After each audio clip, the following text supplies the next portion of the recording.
Hello everyone, this is me Pratyush and this is your amazing channel cracking BSc में। आज हम लोग क्या पढ़ने वाले हैं? आज हम लोग पढ़ेंगे बीएससी फिफ्थ सेमेस्टर का टॉपिक है, थर्ड ईयर का है, एग्जाम पेपर 2022 का है। अच्छा, इससे पहले मैंने बहुत सारी वीडियोस में कह रखा है जिन बच्चों को पेपर मिले 2023 का वो डेफिनेटली प्लीज मुझे प्रोवाइड जरूर कराना, ताकि मैं आप लोगों को उसका सोल्यूशन बता पाऊँ। नहीं तो मैं 2021 को तो बनाऊंगा ही बनाऊंगा, ठीक है। तो जो बच्चे इस वीडियो में नए हैं, उनको एक और बात बताना चाहता हूँ। इससे पहले हम लोग ने 1 से लेकर 6 तक क्वेश्चंस को कंप्लीट कर लिया है। अगर आप लोग ने नहीं देखा है तो मैंने उसका लिंक नीचे डिस्क्रिप्शन बॉक्स में दे रखा है, आप लोग वहां से भी देख सकते हैं। चलो आज बात करेंगे क्वेश्चन नंबर 7 के ए पार्ट की। सिर्फ ए पार्ट की ना की बात करेंगे, बी पार्ट की बात करेंगे और सी पार्ट की बात करेंगे। अच्छा, सोरेनसन टाइट्रेशन की बहुत इंपॉर्टेंट टाइट्रेशन है, इसको पढ़ना जरूरी है। न्यूक्लियोसाइड्स और न्यूक्लियोटाइड हमारा बायोलॉजी की तरह ही सेम है, तो उसमें उतना ज्यादा नहीं। एपीमराइजेशन बच्चों को समझना जरूरी है, क्योंकि बहुत से बच्चे एपीमर्स और एनोमर्स दोनों में काफी कंफ्यूज होते हैं, ठीक है। आओ चलो जल्दी से स्टार्ट करते हैं बिना कुछ टाइम वेस्ट किए। हमारा आंसर नंबर 7 का ए पार्ट। अगर आप लोग को जानना है कि फ्रक्टोज से कैसे हम ग्लूकोज में कन्वर्ट करते हैं, तो मैंने उसका लिंक मैंने वीडियो के नीचे डिस्क्रिप्शन बॉक्स में दे दिया है, आप वहां से भी जाकर देख सकते हैं, जैसे कि आप उसका थंबनेल देख सकते हैं। Is that clear? अच्छा, अब हम लोग यहाँ पे बात करेंगे कि कैसे ये पूरी प्रोसेस हम लोग कैसे करेंगे। अच्छा, बात करते हैं पहली बात कि एपीमर्स क्या होते हैं। एपीमर्स जो एक कार्बन मतलब दो सेम कार्बन के बीच में जो चेंज होता है, सेम कार्बन मतलब कभी हो रहा है C3 पे तो दूसरे वाले पे भी C3 पे चेंज होना चाहिए, तो उनको बोलते हैं एपीमर्स। लेकिन ये सब हमारे क्या है, फिशर प्रोजेक्शन फॉर्मूले। जो फिशर प्रोजेक्शन फॉर्मूले में चेंज होता है वो हमारे कहलाते हैं एपीमर्स, और जो ऐसे साइक्लिक फॉर्मूले में चेंज होता है वो हमारे कहलाते हैं एनोमर्स, ठीक है। शायद इतनी बात समझ आई। एनोमर्स हमारा होता है C1 कार्बन, ठीक है, मतलब C1 कार्बन हमारा ग्लूकोज का, ध्यान से सुनना, और C1 कार्बन हमारा मैनोज का, तो ये हमारा कहलाता है एनोमर्स। लेकिन कब? ये हमारा कहलाता है साइक्लिक, यानी हॉवर्थ प्रोजेक्शन फॉर्मूला जो होता है उसमें कहलाता है। यहाँ पे क्या हो रहा है, यहाँ पे हम लोग ऐसे चेन फॉर्म में बात कर रहे हैं, तो ये हमारे कहलाएंगे एपीमर्स। तो देखो यहाँ पे, यहाँ से ध्यान, यहाँ पर ध्यान से देखना कि हमारे पास ये रहा ग्लूकोज, ठीक है, ये रहा हमारे पास मैनोज, ये रहा हमारे पास गैलेक्टोज। जितने भी तुम कलर चेंज देख रहे हो ये सब यहीं पे चेंज हो रहा है। सेकंड नंबर कार्बन पे OH हमारा राइट हैंड साइड, H हमारा left hand side. Second number carbon पे OH हमारा लेफ्ट हैंड साइड और H हमारा राइट हैंड साइड। तो देखो सेकंड नंबर कार्बन पे जो चेंज आ रहा है C2 पे, वो हमारा कहलाता है एपीमर्स। और वो एपीमर्स किसके किसके बीच में है? हमारे पास ग्लूकोज से लेके मैनोज के बीच में, ठीक है। अब बात कर रहे हैं, यहाँ पे ध्यान दो, ये गैलेक्टोज है, OH हमारा क्या है, राइट हैंड साइड है, ठीक है, और इसमें OH क्या है, हमारा लेफ्ट हैंड साइड है। तो देखो C4 कार्बन है, C4 कार्बन, तो C4 कार्बन पे जो चेंज आ रहा है कहां से कहां तक, ग्लूकोज से गैलेक्टोज तक, तो ये हमारा कहलाता है C4 एपीमर्स। तभी समझ आए कि एपीमर्स होते क्या है, ठीक है।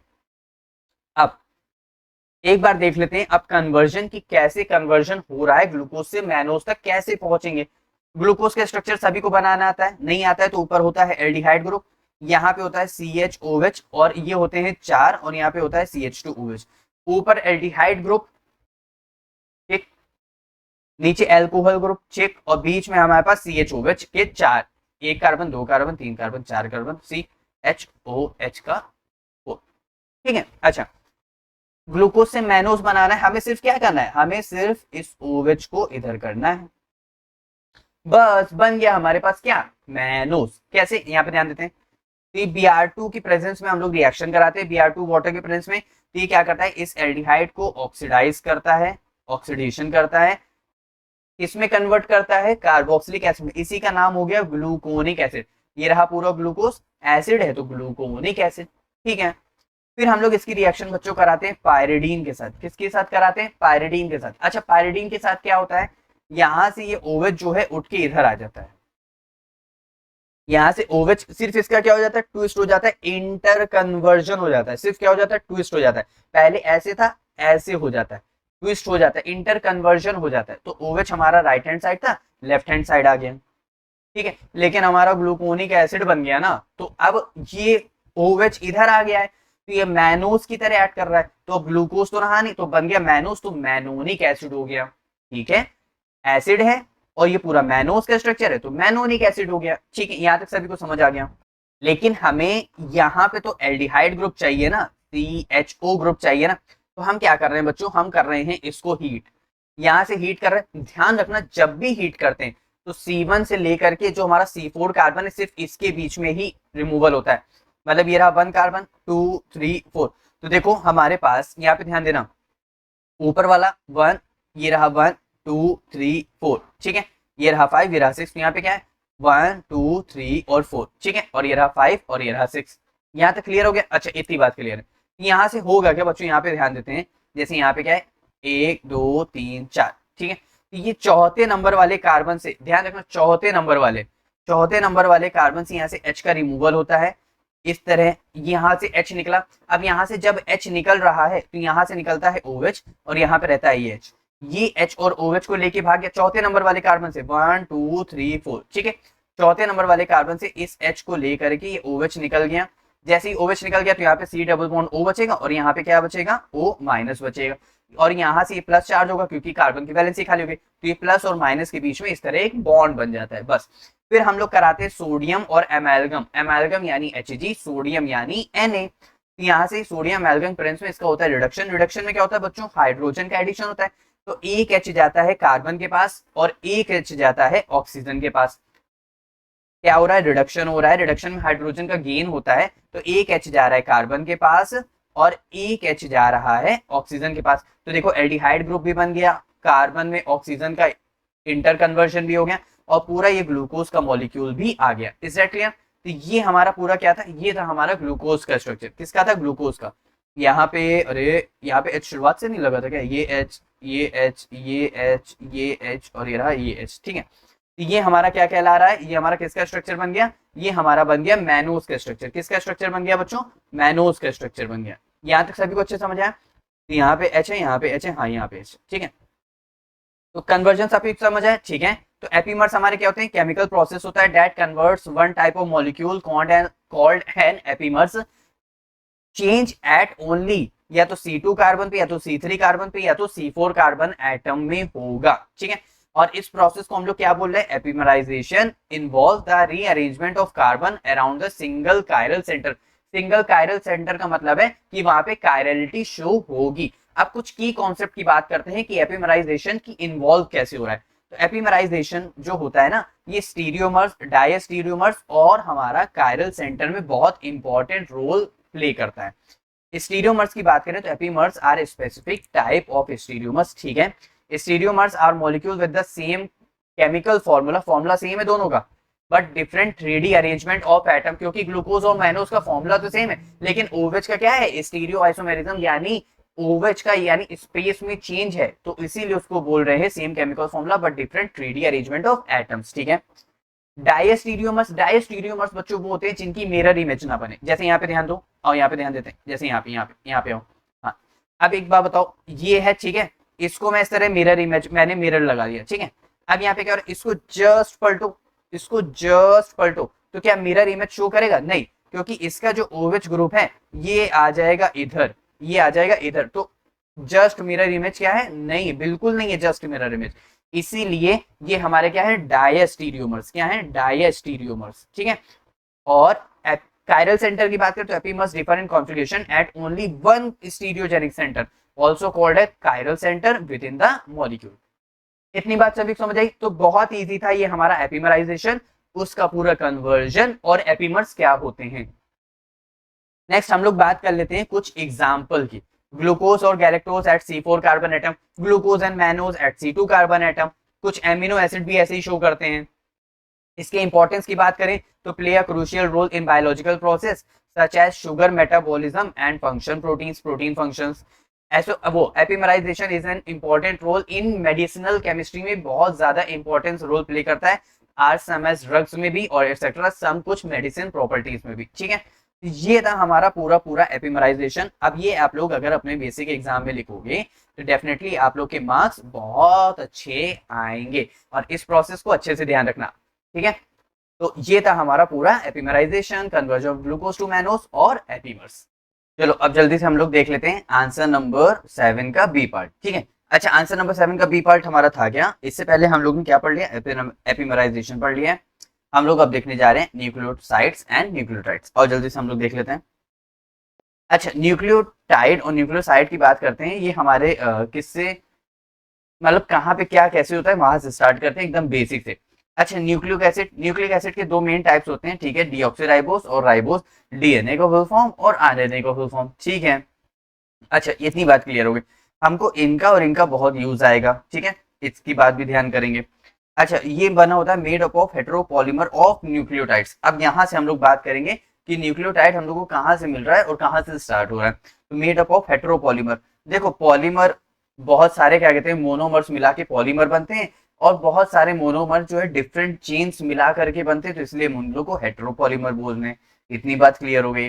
अब न्यूक्लियोटाइड जो बच्चों हमारा होता है, ये मिलके बना होता है नाइट्रोजिनस बेसिस प्लस फॉस्फेट, ठीक है। और जो nitrogenous basis plus sugar plus phosphate, ठीक है। अब नाइट्रोजिनस बेसिस और शुगर किससे मिलके बनी होती है, वो होती है हमारी न्यूक्लियोसाइड्स। क्या होती है, न्यूक्लियोसाइड्स। न्यूक्लियोसाइड्स एंड न्यूक्लियोटाइड्स की बात कर रहे हैं। न्यूक्लियोसाइड्स हमारा, a nucleoside is a molecule composed of a nitrogenous basis and a 5 carbon sugar, either ribose या फिर डीऑक्सीराइबोस, ठीक है। इसका मतलब जो शुगर है या तो वो राइबोस हो सकती है या तो डीऑक्सीराइबोस हो सकती है, और नाइट्रोजनस बेसिस प्रेजेंट होगा। अगर बस इसी के आगे हम फॉस्फेट ग्रुप ऐड कर दें तो वो हमारा हो जाता है न्यूक्लियोटाइड्स, ठीक है। अच्छा, यहाँ पे कैसे, यहाँ पे पहले स्ट्रक्चर को ध्यान दो, स्ट्रक्चर को यहाँ पे ध्यान से देखना। ये है हमारी 5 कार्बन शुगर रिंग। क्या है, 5 कार्बन, कैसे, 1 2 3 4 5, 5 कार्बन शुगर रिंग है, ठीक है। अच्छा, शुगर हम लोग बोल रहे हैं तो तभी तो उसके आखिरी में ओस लग रहा है, राइबोस या फिर डीऑक्सीराइबोस, क्योंकि जिसके भी आखिरी में ओस लगता है वो शुगर कहलाती है, ठीक है। अच्छा, यहाँ तक क्लियर हो गया। अब ये हमारा स्ट्रक्चर कैसे है, देखो ऊपर OH नीचे H, ऊपर OH नीचे H, ऊपर OH नीचे OH, ऊपर CH2OH नीचे H। ये फॉर्मूला पूरा हमारा कुछ कुछ ग्लूकोज से भी पूरा मिलता ही जुलता है। बस खाली वहां पे क्या था, वहां पे हमारे पास, अरे इस तरह नहीं, हम वहां पे हमारे पास था इस तरह कुछ, यहाँ पे ध्यान देते हैं, इस तरह, ठीक है। वहां पे था हमारे पास ऑक्सीजन यहाँ पे आ रहा था, ठीक है, और बाकी ऐसे ही हमारे पास HOH हमारे पास लग रहे थे। अब यहाँ पे हो क्या रहा है, ध्यान देना, यहाँ पे एक चीज का ध्यान देना, ये है हमारा स्ट्रक्चर। ये ऊपर जिसमें OH आ रहा है, ध्यान से समझना, ये ऊपर OH जहां आ रहा है, ये हमारा ग्लूकोज का नहीं हो रहा था, ये हमारा हो रहा था मैनोस का स्ट्रक्चर। किसका हो रहा था, मैनोस का स्ट्रक्चर। मैनोस के स्ट्रक्चर में ऊपर OH ग्रुप आता है, तो अगर आप लोग को मैनोस का स्ट्रक्चर जरा सा भी पता है तो आप लोग को ग्लूकोज का स्ट्रक्चर बहुत इजीली हो जाएगा। जैसे कि आप लोग अपनी स्क्रीन पे देख सकते हैं मैनोस का स्ट्रक्चर, ये पूरा हमारा इस 6 कार्बन रिंग का स्ट्रक्चर होता है। उसमें एक ऑक्सीजन आता है, ऊपर OH होता है, नीचे H होता है, बाकी हमारे पास वैसे ही 6 कार्बन होते हैं, जैसे यहाँ पे 5 है, वहां पे 6 कार्बन होते हैं, ऊपर हमारा CH2OH भी होता है। स्क्रीन पे आप लोग को पूरा समझा, ठीक है। अब वापस आ जाओ, यहाँ से होता क्या है, ये जो ऊपर H है, ठीक है, और ऊपर एक लगा होता है नाइट्रोजिनस बेस। ऊपर कौन सा बेस लगा होता है, नाइट्रोजिनस बेस लगा होता है। उस नाइट्रोजिनस बेस में से उसका H और इसका OH वाटर के फॉर्म में निकल जाता है। तो फिर यहाँ से और इसके बीच में, नाइट्रोजन के बीच में और इस कार्बन के बीच में जो बॉन्ड बनता है यहाँ पे, वो बॉन्ड हमारा कहलाता है ग्लाइकोसिडिक बॉन्ड, ग्लाइकोसिडिक बॉन्ड, ठीक है। इतनी बात क्लियर। अच्छा, ये हमारा राइबोस का स्ट्रक्चर है, किसका है, राइबोस का। राइबोस का स्ट्रक्चर क्यों है, क्योंकि इसमें जो फर्स्ट कार्बन और जो सेकंड कार्बन में जो OH लगा हुआ है नीचे, इसलिए वो कहला रहा है राइबोस। अगर इसी O को हटा दूं और यहीं पे H लग जाए तो वो हमारा कहलाता है डीऑक्सी। डीऑक्सी का मतलब ही यही है कि यहाँ से ऑक्सीजन ग्रुप क्या हो रहा है, रिमूव हो जा रहा है। तो यहाँ से OH और H है, यहाँ से देखो O चला गया है, क्यों, क्योंकि यहाँ से डीऑक्सी राइबोस का स्ट्रक्चर आ गया। तो ये था हमारा किसका स्ट्रक्चर, ये था हमारा एडेनाइन का स्ट्रक्चर। एडेनाइन का स्ट्रक्चर बहुत सिंपल है यार, इजी बनाना। अगर आप लोग को जरा तकलीफ होती है और यहाँ पे मैं बता देता हूँ। पहले हमको क्या करना है, पहले हमको देखो 6 कार्बन की रिंग लेनी, ठीक है। फिर ऐसे ही हमको 5 कार्बन की रिंग लेनी, इस तरह इस तरह इस तरह इस तरह। देखो 5 कार्बन की रिंग है, 1 2 3 4 और 5, ठीक है। अब कुछ नहीं करना है, अब सिर्फ आपको एक काम करना है यहाँ पे कि नाइट्रोजन से स्टार्ट करना है। नाइट्रोजन से, देखो यहाँ से हम स्टार्ट करें, बस खाली यहाँ से स्टार्ट करना, इस बात का ध्यान रखना। देखो लिखो nitrogen, nitrogen carbon, nitrogen carbon, ठीक है। बीच वाली लाइन से हमें कोई मतलब नहीं रहता है। फिर हमारे पास देखो कार्बन बाद आया नाइट्रोजन, फिर कार्बन, फिर आएगा हमारे पास नाइट्रोजन। इतनी बात क्लियर है, ठीक है। अब सबकी वैलेंसी सेटिस्फाइड करो। नाइट्रोजन की वैलेंसी कितनी होती है? 3, तो 3 बॉन्ड बनाता है। तो यहाँ पे देखो एक, यहाँ पे कितने बॉन्ड हो गए? देखो 1 बॉन्ड, 2 बॉन्ड, 3 बॉन्ड। कार्बन के यहाँ पे कितने बॉन्ड है? 1 बॉन्ड, 2 बॉन्ड, 3 बॉन्ड, तो यहाँ पे एक हाइड्रोजन होगा। ठीक है, फिर उसके बाद देखो नाइट्रोजन के, यहाँ पे ध्यान दो, 1 बॉन्ड, 2 बॉन्ड, सिर्फ 2 ही बॉन्ड है, इसीलिए एक और बॉन्ड आएगा यहाँ पे नाइट्रोजन की वैलेंसी सेटिस्फाई करने की। ठीक है, तो यहाँ पे 1 बॉन्ड, 2 बॉन्ड, 3 बॉन्ड, कार्बन की एक वैलेंसी कम है, तो यहाँ पे बस खाली NH2 ग्रुप आता है। इस बात को ध्यान रखना। ठीक है, फिर उसके बाद कार्बन की वैलेंसी 4 हो गई। यहाँ पे कार्बन की वैलेंसी देखो कितनी है? 1 बॉन्ड, 2 बॉन्ड, 3 बॉन्ड, तो एक 4 बॉन्ड यहाँ पे आता है। ठीक है, नाइट्रोजन की वैलेंसी 1 बॉन्ड, 2 बॉन्ड, तो यहाँ पे तीसरा बॉन्ड आ गया। ठीक है, यहाँ तक क्लियर हो गया। अब इसके बाद कार्बन पे देखो 1 बॉन्ड, 2 बॉन्ड, 3 बॉन्ड, तो यहाँ पे एक हाइड्रोजन होता है। ठीक है, क्योंकि नाइट्रोजन की वैलेंसी अगर हम यहाँ पे कर देंगे, नाइट्रोजन की वैलेंसी और कार्बन की वैलेंसी क्या हो जाएगी? अलग अलग हो जाएगी। सिर्फ इसलिए हम लोग यहाँ पे इसको यहाँ पे बॉन्ड नहीं लगाते हैं। तो हमारे पास बचा है, अब यहाँ पे ध्यान दो क्या क्या बचा है। यहाँ पे हमारे पास नाइट्रोजन की एक वैलेंसी, 2 वैलेंसी, और यहाँ पे आ जाएगा 3 बॉन्ड। क्योंकि अगर हम बॉन्ड यहाँ पे लगा देंगे तो देखो कार्बन की 1 वैलेंसी, 2 वैलेंसी, 3 वैलेंसी, 4 वैलेंसी और 5 वैलेंसी हो जाएगी, तो ये गलत हो जाएगा। इसलिए सभी को अच्छे समझ आए। तो एडेनाइन का स्ट्रक्चर कैसे बनता है? बस खाली नीचे से स्टार्ट करो, nitrogen carbon, nitrogen carbon, nitrogen carbon, और सबकी वैलेंसी सेटिस्फाइड कर दो, बस बात खत्म। ठीक है, और ये है हमारे पास किसका स्ट्रक्चर? थायमिडीन का स्ट्रक्चर। किसका है? थायमिडीन का स्ट्रक्चर। यहां तक ये चीज हमारा पूरा था, सिर्फ वाटर हम लोग ने निकाला, और हम लोग ने किसका स्ट्रक्चर बनाया? न्यूक्लियोसाइड का। तो the nitrogenous bases is linked to the first carbon of the sugar molecule through a glycosidic bond. Nucleosides are the building blocks of nucleic acid, DNA and RNA. They are the 5 primary nitrogenous bases है हमारे पास: adenine, guanine, cytosine, thymine and uracil. अब thymine present होता है DNA में और uracil present होता है आरएनए में। इसका मतलब डीएनए में यूरेसिल प्रेजेंट नहीं होता और थाइमीन में आरएनए प्रेजेंट नहीं होता। अच्छा, इसको मैं याद कैसे करता हूँ? इसको मैं याद करता हूँ इससे, डीयू से। डीयू हमारा क्या है? डीयू है हमारा दिल्ली यूनिवर्सिटी। तो मैं समझ लेता हूँ, अच्छा डीएनए में ये डी में यूरेसिल प्रेजेंट नहीं होता है, तो मैं इसको अपने तरीके से याद कर लेता हूँ। आप लोग भी अपने मन से कुछ ट्रिक बना लोगे तो ज्यादा ही बेटर रहेगा, वरना इस ट्रिक को भी फॉलो कर सकते हो तो बहुत अच्छी है। चलो, इतनी बात समझ आ गई। अब बात करते हैं न्यूक्लियोटाइड से। अच्छा, यहाँ पे अरे न्यूक्लियोटाइड, ठीक है, ये यहाँ पे क्या है? एस नहीं है, ये है यहाँ पे टी कंपाउंड। ठीक है, तो nucleotide is a molecule composed of a nitrogenous base, 5 carbon sugar, either ribose or deoxyribose and one more phosphate group PO4 3-। ठीक है, अच्छा यहाँ तक क्लियर हो गया। अब इस स्ट्रक्चर को देखे घबराना नहीं है। चाहो तो आप वहां पे कोई भी एक एडेनाइन और थाइमीन का ग्रुप ना लगा करके आप सिर्फ एक बेस लिख दो, क्या? Nitrogenous base. तो उससे टीचर को पता चल जाता है, अच्छा यहाँ से एक नाइट्रोजनस बेस ऐड है और यहाँ से वाटर मॉलिक्यूल का क्या हो रहा है? रिमूवल हो रहा है, और यहाँ पे कौन सा बॉन्ड बन रहा होगा? ग्लाइकोसिडिक लिंकेज बॉन्ड बन रहा होगा। बस खाली आप लोग को यहाँ पे ध्यान रखना है कि हमारा जो फॉस्फोरिक एसिड क्या होता है? H3PO4, यही होता है। अच्छा, इसका स्ट्रक्चर कैसे बनता है? यहाँ पे फॉस्फेट ग्रुप आएगा, देखो इस तरह। डबल बॉन्ड फॉस्फोरस की वैलेंसी कितनी होती है? 5, तो एक मतलब सॉरी कितने बॉन्ड बनाता है? 5, वैलेंसी तो 3 होती है। तो यहाँ पे एक बॉन्ड ऑक्सीजन के साथ, 2 बॉन्ड, एक बॉन्ड इधर, एक बॉन्ड इधर, और हाइड्रो ऑक्सीजन के साथ less electronegative hydrogen hydrogen hydrogen attach हो जाएगा। तो देखो इस हाइड्रोजन और इसका CH2OH का OH ये मिलके वाटर मॉलिक्यूल का रिमूवल कर रहे हैं, और यहाँ से क्या जुड़ जाएगा? यहाँ से O और कार्बन जुड़ जाएगा, यहाँ से O और कार्बन, तो P डबल बॉन्ड O और O और कार्बन। अगर यहाँ पे भी कार्बन होता तो ये कुछ एस्टर जैसा फॉर्मूला था, लेकिन नहीं, उसकी जगह फॉस्फोरस है, तो इसको हम लोग डाइएस्टर बॉन्ड बोल रहे हैं। डाइएस्टर बॉन्ड क्यों बोल रहे हैं? क्योंकि एक यहाँ पे और एक यहाँ पे 2 जगह बॉन्ड बन रहा है, इसलिए हम लोग इसको फॉस्फोडाइएस्टर बॉन्ड बोल रहे हैं। ठीक है, अब वही बात है कि यहाँ से ऑक्सीजन लगा हुआ है तो राइबोस, यहाँ से ऑक्सीजन हटा दिया तो डीऑक्सीराइबोस। इतनी बात क्लियर होगी सभी को? ठीक है, तो ये था हमारा किसका स्ट्रक्चर? न्यूक्लियोटाइड का structure. The phosphate group can be link to the other nucleotides through phosphodiester bond forming a long chain. अब फंक्शन बात करें न्यूक्लियोटाइड्स की, तो एनर्जी स्टोरेज होता है, ट्रांसफर होता है, सिग्नलिंग एंड रेगुलेशन होता है, न्यूक्लिक एसिड और सिंथेसिस होता है। इतनी बात समय को समझ आ गई? तो ये था हमारा पूरा न्यूक्लियोटाइड और न्यूक्लियोसाइड्स। आई होप आप लोग को बहुत अच्छे से समझ आया होगा यार। कोई भी प्रॉब्लम यहाँ पे क्लियर एकदम, मतलब कोई भी डाउट नहीं रहना चाहिए, सारी प्रॉब्लम्स एकदम फिनिश हो जानी चाहिए। चलो, अब हम लोग बात कर लेते हैं आंसर नंबर 7 के सी पार्ट की बात कर लेते हैं। अच्छा, आंसर नंबर 7 का हमारा सी पार्ट है क्या? Sorensen formal titration. क्या है? Sorensen formal titration. तो स्टार्ट करें जल्दी से, और चलो जल्दी से स्टार्ट करते हैं। लेकिन हाँ, एग्जाम में एक बार पूछा गया था तो फिर भी मैं तभी उसको पढ़ा दे रहा हूँ। इसका नेम है सोरेनसन फॉर्मल टाइट्रेशन। फॉर्मल यानी फॉर्मल्डिहाइड से आया है। सोरेनसन फॉर्मल टाइट्रेशन, या एक साइंटिस्ट भी थे जिनका नाम था SPL सोरेनसन। ठीक है, और चलो देख लेते हैं। इन्होंने किया था 1907 में, तब भी हम आज इसको पढ़ रहे हैं, पता नहीं क्यों पढ़ रहे हैं, कोई मतलब नहीं है। It is a technique used to classify amino acids and estimate protein content in a sample. ठीक है, समझ तो आ गया होगा किसके लिए, एमिनो एसिड और प्रोटीन्स के लिए है। ठीक है, it involve titration and amino acid solution with a base of an NaOH लेते हैं in the presence of formaldehyde. मतलब यहाँ पे एक बात, इतनी बात समझ लो कि यहाँ पे हम इसका एमिनो एसिड, यहाँ पे एमिनो एसिड मोस्टली हम लोग लेते हैं ग्लाइसिन। क्या लेते हैं? ग्लाइसिन। ग्लाइसिन का बहुत इजी फॉर्मूला है, एक N है, कार्बन है और COOH। तो यहाँ पे CH2 आ जाता है कार्बन वैलेंसी के, और यहाँ पे NH2 आ जाता है नाइट्रोजन की वैलेंसी के लिए। अच्छा, इतनी बात क्लियर है।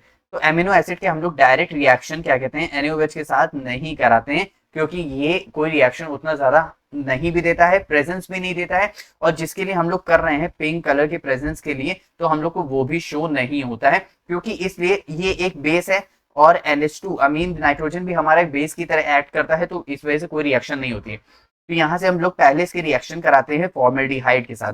फॉर्मेल्डिहाइड की रिएक्शन किसके साथ कराते हैं? ग्लाइसिन के साथ कराते हैं। फॉर्मेल्डिहाइड की रिएक्शन किसके साथ कराते हैं? ग्लाइसिन के साथ। तो यहाँ पे इस थोड़े मोटे मोटे इस डायग्राम के साथ समझते हैं कि हमारे पास यहाँ पे एक ब्यूरेट होती है। ठीक है, इसमें हम लोग फिल करते हैं क्या? Oxalic acid. क्या फिल करते हैं? Oxalic acid. यहाँ पे हमारे पास होता है NaOH। क्या होता है? NaOH। तो हम लोग इसके साथ ट्रीट कराते हैं, तो यहाँ पे धीरे धीरे पिंकिश कलर शो करने लगता है। फिर हम लोग एक अलग फ्लास्क लेते हैं। अलग फ्लास्क में हम लोग क्या लेते हैं? हम लोग ग्लाइसिन लेते हैं। क्या लेते हैं? ग्लाइसिन लेते हैं और फॉर्मेल्डिहाइड लेते हैं। फिर उसकी रिएक्शन कराते हैं, उनका जो रिएक्शन होता है, फिर उसके बाद इसमें मिक्स करके हम लोग टाइट्रेशन, उसमें कलर देखते हैं कि क्या हो रहा है। तो ये था पूरी मोटी मोटी बात। अब इसके बाद क्या होगा, देखो कैसे वर्क करता है। तो अमीनो एसिड और फॉर्मेल्डिहाइड की रिएक्शन होती है, तो ये अमीनो एसिड फॉर्मेल्डिहाइड की रिएक्शन होती है। अब होता क्या है, यहाँ पे ध्यान दो, कार्बन के ऊपर क्या होता है? प्लस चार्ज, ऑक्सीजन के ऊपर नेगेटिव चार्ज। फॉर्मूला कैसे होता है? ऐसे ही तो होता है। तो कार्बन के ऊपर होता है प्लस चार्ज, ऑक्सीजन के ऊपर नेगेटिव चार्ज। तो ये जो अमीन है इसके पास होते हैं लोन पेयर, तो ये लोन पेयर कार्बन पे अटैक मारता है। लोन पेयर कार्बन पे अटैक मारता है तो ये CH2 ग्रुप उठ के यहाँ पे जाके जुड़ जाता है। यहाँ पे जाके जैसे ही जुड़ता है और इसका H2O निकल जाता है, इसका H2 निकल जाता है और इसका CH2 वहां जाके जुड़ जाता है। देखो CH2 वहां जाके जुड़ के कार्बन CH2 जुड़ रहा है, इसका मतलब कार्बन की एक वैलेंसी कम है तो डबल बॉन्ड आ गया। नाइट्रोजन के दोनों H निकल गए तो 3 वैलेंसी ये रहा। ठीक है, फिर बाकी CH2 COH as it is रह जाता है। इसको हम लोग बोल क्या रहे हैं? Methylene amino acid. क्या बोल रहे हैं? Methylene amino acid plus water का क्या हो रहा है? रिमूवल हो रहा है। This reaction effectively neutralize the basic character of the amino group. बात कर रहे हैं यहाँ पे अब इसके दूसरे पॉइंट की कि कैसे वर्क हो रहा है। तो टाइट्रेशन विद बेस के साथ, after the initial reaction with CHO, the solution is titrated with a standardized base like NaOH। मतलब फिर हम किसके साथ ट्रीट कर रहे हैं? NaOH के साथ। The base react with the remaining COH groups of the amino acid causing a pH increase। भाई जाहिर सी बात है, अगर हम लोग किसी एसिड में हम लोग बेस मिलाने जा रहे हैं और अगर बेस क्या कहते हैं हमारा स्ट्रॉन्ग है, तो जाहिर सी बात है उसका पीएच क्या करेगा? राइज करेगा। ठीक है, अब यहाँ पे and point of the determination की बात करते हैं। पीएच इंडिकेटर, जो हमारे पास पीएच इंडिकेटर यहाँ पे लगा होता है, आपको मैं दिखाता हूँ। ये देखो यहाँ पे हमारे पास क्या है? पीएच इंडिकेटर है ये। तो ये जो पीएच इंडिकेटर हमारे पास होता है, typically phenolphthalein is used to signal the end point of the titration. देखो हम लोग क्या क्या यूज कर रहे हैं यहाँ पे? फिनोल्फथैलीन यूज कर रहे हैं, ग्लाइसिन का यूज कर रहे हैं, और हमारे पास फॉर्मेल्डिहाइड का यूज कर रहे हैं HCHO, और हम लोग NaOH का यूज कर रहे हैं। ठीक है, और मैंने अभी ऑक्जेलिक एसिड बोला था तो COOH का होल ट्वाइस हम लोग ये भी यूज कर रहे हैं। ठीक है, the end point of the titration, the solution turns a faint pink colour when enough base has been added to neutralize all the COH groups। ठीक है, प्रोटीन कंटेंट एस्टिमेशन की यहाँ पे बात करते हैं। तो the volume of the base used during the titration is directly proportional to the amount of the protein present in the sample। अच्छा, यहाँ तक क्लियर हो गया? मतलब क्या रहा है, जो वॉल्यूम ऑफ द बेस हम लोग जो यूज कर रहे हैं वो हमारे डायरेक्टली प्रोपोर्शनल होगा प्रोटीन कितना उसमें प्रेजेंट है। मतलब अगर हमें पता करना है कि कितना प्रोटीन यहाँ पे प्रेजेंट है, कितना एस्टिमेटेड प्रोटीन प्रेजेंट है, तो उसके लिए हमें पता करना होगा कितना वॉल्यूम हम लोग बेस यूज कर रहे हैं। This is because protein are compose of amino acid chains and the number of COH groups titrated reflected the protein concentration। मतलब हमें पता चलेगा कि एमिनो एसिड की चेन कितनी ज्यादा है और the number of COH groups कितना ज्यादा रिफ्लेक्ट कर रहे हैं टाइट्रेशन के थ्रू। अब बात करते हैं इसकी इंपॉर्टेंट एप्लीकेशन की कहाँ कहाँ पे यूज होता है। तो प्रोटीन क्वांटिफिकेशन अभी हम लोग ने देखा। अच्छा, ये यान में भी बहुत ज्यादा यूज होता है, यान मेजरमेंट में। यान क्या है हमारा? Yeast assimilable nitrogen. ठीक है, मतलब ये याद ही करने वाली चीज है, इसके लिए यूज होता है तो बस याद ही करना पड़ेगा।